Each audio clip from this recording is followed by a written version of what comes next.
सांसद जी, पहला सवाल आप ही से है। उद्धव ठाकरे कालाराम मंदिर जा रहे हैं नासिक में, ममता बनर्जी सर्वधर्म रैली निकाल रही हैं, ऐसे ही तमाम नेता, हो सकता है राहुल गांधी कामाख्या मंदिर जाएं उस दिन। सब आप जो कहते रहते हैं हिंदू विरोधी, कैसे हिंदू विरोधी अगर वो मंदिर जा रहे हैं उसी दिन? तो हाँ, वो राम मंदिर के प्राण प्रतिष्ठा कार्यक्रम में, जिसे वो बीजेपी संघ का कार्यक्रम बता रहे हैं, उसमें वो नहीं आ रहे हैं। नहीं, आपने जो बोला मैं दो चीजें और ऐड कर देता हूं। ममता बनर्जी जी चंडी पाठ कर चुकी हैं बंगाल के चुनाव में, प्रियंका गांधी जी यूपी के चुनाव में देवी स्तुति कर चुकी हैं, अखिलेश यादव जी को यूपी के चुनाव में सपने में भगवान दिख चुके हैं, गुजरात के चुनाव में केजरीवाल जी को नोट पे भगवान दिख चुके हैं, और अब वो सुंदरकांड अभी आए थे, प्रभुराम आए थे सपने में, तेज प्रताप जी। अब सुनिए, और सुंदरकांड का पाठ कर रहे हैं। अरे हम तो यही कहना चाहते हैं कि भाई तुम्हारे मन में जो भी हो, मजबूरी में ही सही, आज अगर तुम भगवान का भजन कर रहे हो तो जो कहा गया, तुलसी अपने राम को रीझ भजे चाहे खींच, खेत पड़े पर जामी है उल्टा सुल्टा बीज। तो रीझ के ना सही, खींच के भजो तो भी हम स्वागत करने को तैयार हैं। मगर आपने सर्वधर्म संभाव की बात कही तो मुझे बड़ा अच्छा ध्यान आया। ये जब तक मंदिर का जजमेंट नहीं आया था तो उस जमीन के लिए कहा जाता तो उस पर कुछ सर्वधर्म स्मारक टाइप बनवा देना चाहिए, कोई अस्पताल, लाइब्रेरी, स्मारक। ये उनसे पूछिए कि वो जो 5 एकड़ जमीन मिली है मस्जिद के लिए, उनमें से कितने लोग इस बात के लिए तैयार है कि सर्वधर्म का कोई स्मारक बने, या कोई बढ़िया मुस्लिम पुस्तकालय बन जाए, या कोई अस्पताल बन जाए। साफ चुप, एकदम उनके मुंह के ऊपर दही जम जाता है जैसे ही ये बात आती है। और यह बात अब आज की युवा पीढ़ी समझदार समझने लगी है कि किसके बगल में छुरी मुंह में राम है, किसके मुंह में राम हृदय में राम है। ये दोनों का हमारा और इनकी सोच बस बीजेपी के हृदय में राम है और किसी के नहीं। बता रहा हूं कब से राम है। हम लोगों के बचपन में हम लोग जब राम मंदिर आंदोलन के लिए जाते थे अयोध्या, तो जानते क्या गीत गाते थे? ये तन प्रभु राम का, मन प्रभु राम का, तो हर क्षण बोलिए जय श्री राम की। आस प्रभु राम की, श्वास प्रभु राम की, तो हर क्षण बोलिए जय श्री राम की। लोक पर लोक यही मोक्ष धाम है, तो हर क्षण बोलिए जय श्री राम की। मगर आगे क्या बोलते थे? शासन चलाए चाहे सीने पर गोलियां, परवाह नहीं कीजिए शरीर और प्राण की। आए आपदाएं विपदाएं भले कितनी, बनाएंगे हम मंदिर सौगंध श्री राम की। ये सौगंध किसने ली थी? जिसने सौगंध ली थी उसी का तो संकल्प पूरा हो रहा है। और जो सौगंध को रोकने के लिए गोलियां चलवाते हुए, लाठी चलवाते हुए, परिंदा पर न उड़ाते हुए खड़े थे, आज 100 जहाज है अयोध्या में आके उड़ रहे हैं। ये बदले हुए वक्त की पहचान देखिए। इसे कहते हैं पुरुष बली नहीं होता है, समय होत बलवान। आज समय ने वो परिवर्तन खाया है कि देखिए सब लोग राम नाम जप रहे हैं, सब राम जप रहे हैं, चाहे किसी भी कारण से जप रहे हो, विवशता से जप रहे हैं। और आप देखिए आचार्य जी को घेर रहे हैं। सुनिए आचार्य जी को नहीं, सुनिए आचार्य जी कल की पीठाधीश्वर है, सुनिए कल की पीठाधीश्वर हैं, तो इसलिए बार बार चेता रहे कि कांग्रेस की बुद्धि पे कल की सवार हो गया है, कलयुग का प्रभाव आ गया है। कल की पीठाधीश्वर समझा रहे हैं कि भगवान की बात है, समझ जाओ। मगर क्या करें, उनकी बुद्धि के ऊपर ऐसा प्रभाव पड़ा हुआ है कि उन्हें कुछ समझ में नहीं आ रहा है। चूंकि एक रामचरितमानस की चौपाई है जो ये कहती है कि जिन लोगों के मन की तामसी वृत्ति होती है, पाप वृत्ति होती है, तो तमस यानी अंधेरे की तरफ उनका आकर्षण होता है, वो कभी प्रकाश की तरफ नहीं जाते। जैसे उल्लू का आकर्षण, मैं कैविएट लगा बोल रहा हूं, किसी के अगेंस्ट में नहीं बोल रहा हूं, उल्लू का आकर्षण अंधेरे की तरफ होता है। तो कहते सहज पाप प्रिय तामस देहा, यथा उलू कही तम पर नेहा। उल्लू को कहते हैं सहज पाप प्रिय तामस देहा, यथा उलू कही तम पर नेहा। तो उसी प्रकार वो उसी कारण अंधकार की तरफ उनकी ज्यादा रुचि है और प्रकाश की तरफ रुचि नहीं है। चलिए ठीक है, आचार्य जी आपके पास आते हुए वो कह रहे हैं सौगंध राम की खाते हैं, मंदिर यहीं बनाएंगे, कहने वाले वो हैं, तो उनके हृदय में प्रभु राम है। क्या विपक्ष ने न्योते को अस्वीकार करके इस बात पर और अंडरलाइनिंग कर दी है? देखिए अंजना जी, सुधांशु जी का पूरा वक्तव्य जो है वो बहुत ही सार गर्भित है और बड़ा सधा सधाया है। और उन्होंने एक बात कही कि आपने उनसे कहा कि भाई आपने विपक्ष को तलवार की धार पे चढ़ा दिया है। सुधांशु जी ने हमें तलवार की धार पे नहीं चढ़ाया, हम खुद चढ़ गए। खुद कैसे चढ़ गए?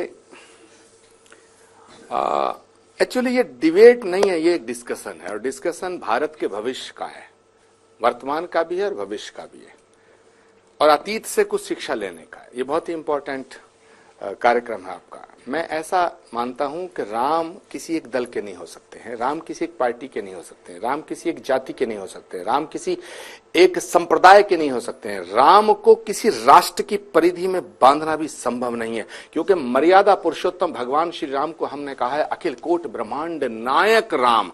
तो जो राम कण कण में है, जो राम रोम रोम में है, जो राम रग रग में है, उस राम को किसी एक दल का मान करके भगवान श्री राम के मंदिर की प्राण प्रतिष्ठा के निमंत्रण को अस्वीकार कर देना, यह अपने आप में दुर्भाग्य को आमंत्रित करना है। तमाम विपक्षी नेता हमारे सहयोगी हैं, हमारी पार्टी के नेता भी उसमें हैं। मैं आज हमारे नवल किशोर जी खड़े हैं, मैं आपसे दो बातें पूछना चाहता हूं, और ये सवाल बहस का नहीं है। हमेशा हमने बीजेपी से बहस की है, हमेशा हम सुधांशु त्रिवेदी जी और हम एक दूसरे के आमने सामने रहे, लेकिन एक बात मैं आज कहना चाहता हूं कि राम भारत की आत्मा है। राम से विमुख होकर के न भारत की कल्पना की जा सकती है, न भारत के लोकतंत्र की कल्पना की जा सकती है। तो जब भारत के लोकतंत्र की कल्पना नहीं की जा सकती, जब भारत की कल्पना नहीं की जा सकती, तो राम से विमुख होकर भारत में राजनीति की कल्पना कैसे की जा सकती है। दूसरा सवाल मैं करना चाहता हूं, अपनी पार्टी के उन नेताओं को अभी भी इस मंच से चेताना चाहता हूं, और यहां विपक्षी तमाम एकता के जो अलंबरदार हैं, हमारे लालू जी की पार्टी के प्रतिनिधि खड़े हैं, मैं पूछना चाहता हूं कि अयोध्या से प्रॉब्लम है क्या? सिर्फ एक प्रॉब्लम है आपको? राम से प्रॉब्लम क्या है? सिर्फ एक कि आपका सेक्युलरिज्म, हमारा सेक्युलरिज्म खतरे में पड़ जाता है।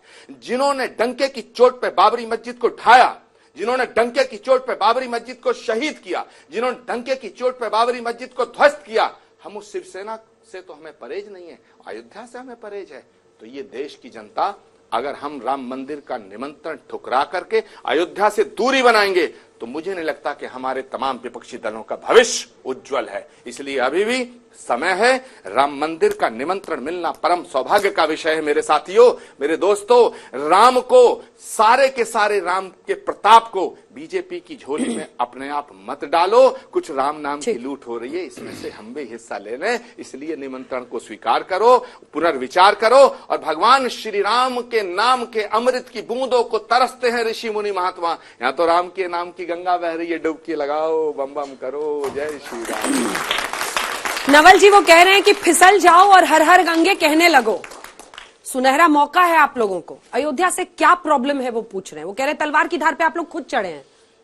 देखिए अंजना जी, अयोध्या से ना प्रॉब्लम है ना राम से प्रॉब्लम है। प्रॉब्लम सिर्फ उनसे है जो कि राम का नाम लेकर आज ही नहीं दशकों से लोगों को भटका रहे हैं। और ये समस्या इसलिए उत्पन्न हुई है कि राम मंदिर बनने का जो प्रोसेस है वो सुप्रीम कोर्ट के निर्णय से हुआ, लेकिन जब महोत्सव आया तो वह एक दल और संगठन के अधीन हो जाता है।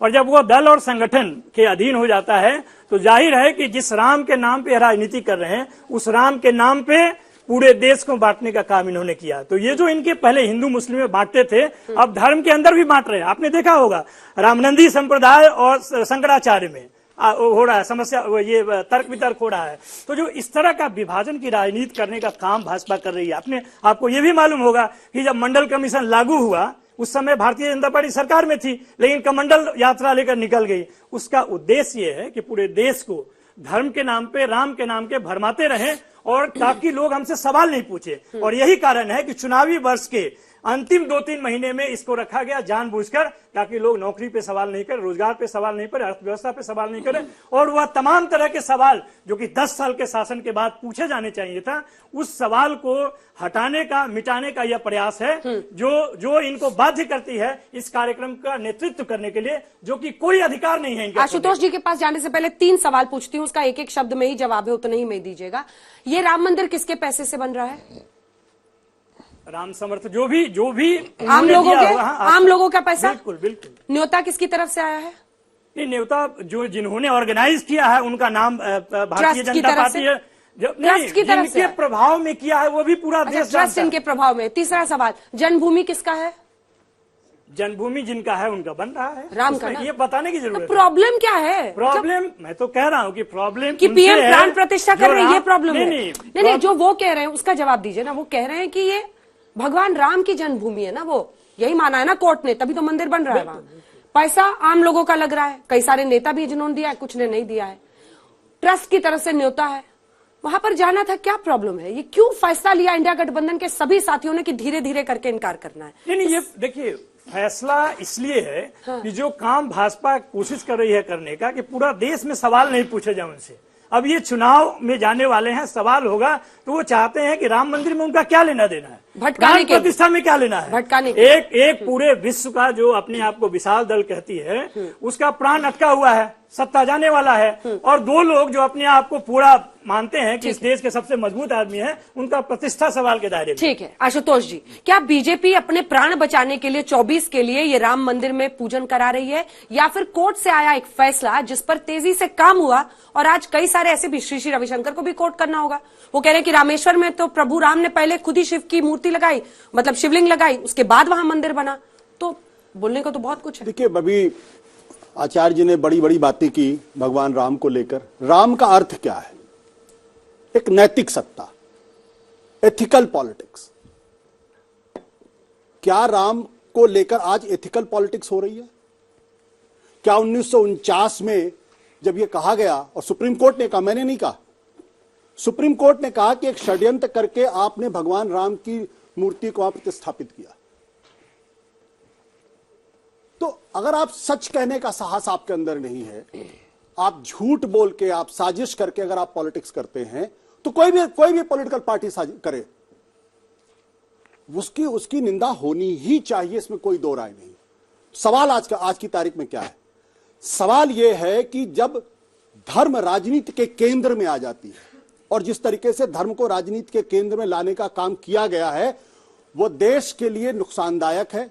दुनिया के जिस भी मुल्क में, चाहे वो इस्लामिक कंट्री हो, चाहे वो क्रिश्चियन कंट्री हो, चाहे दुनिया का कोई भी धर्म का हो, जहां कहीं भी धर्म राजनीति को डिक्टेट करने लगती है, उस देश का क्या हाल है मुझे बताने की जरूरत नहीं है। सारे बच्चे पढ़े लिखे हैं, सबको मालूम है।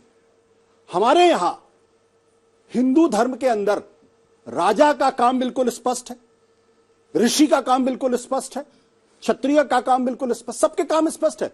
कहां यह लिखा हुआ है कि धर्म ने राजनीति को दिशा निर्देश करने की कोशिश की? कहां है? राम के उसमें कहां है?